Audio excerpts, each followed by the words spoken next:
As a pastor, I have been asked on many occasions to help in an attempt to facilitate a relational reconciliation after a relational breakdown. In more than a few of those situations, I have experienced something sort of along these lines. Maybe not exactly these words, but this type of thing is what happened. One of the parties says to the other party, just admit that you did wrong, ask for forgiveness, and make amends. The other party responds saying, I would be glad to do so if I actually did something wrong. I'm certainly not perfect, but in this case, I didn't do anything wrong. You're incorrect, so I'm not admitting that I did anything wrong. And I've been in situations where both parties then maintained these positions. Both parties were steadfast about the matter, and therefore, as you might guess, relational reconciliation and healing did not occur. Now, having been involved in these types of interactions on more than a few occasions, I've learned something. I have learned, and this is not earth-shattering, you're not going to be stunned by what I learned, but I do believe that this is worth talking about and worth sharing.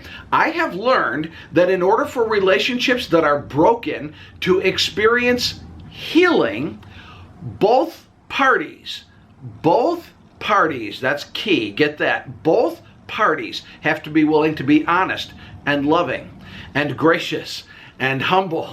And did I mention honest? Yeah, because that's really, really important. Both sides have to have a willingness. They both have to be willing to reach out toward each other in civility and in a spirit of generosity. Now, hold on, wait a minute. When I say that these qualities or attitudes have to come from both sides, I do not mean that both sides are always equally at fault. No. I'm not saying that. It depends. Each case is unique. It is entirely possible for one side to be more at fault than the other side. Absolutely, that can happen. No question about it. But the point I'm getting at is that even if it's true that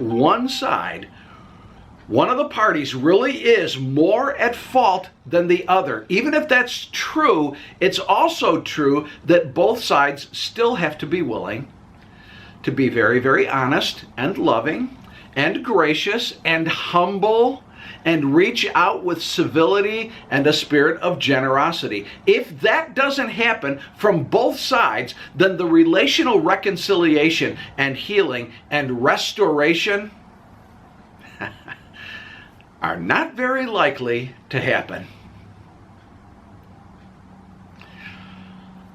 By the way, I want to encourage you to think about the truth that these attitudes and these qualities that I've mentioned here that have to do with relational healing, these attitudes and qualities would apply to relational healing on a much larger social level as well.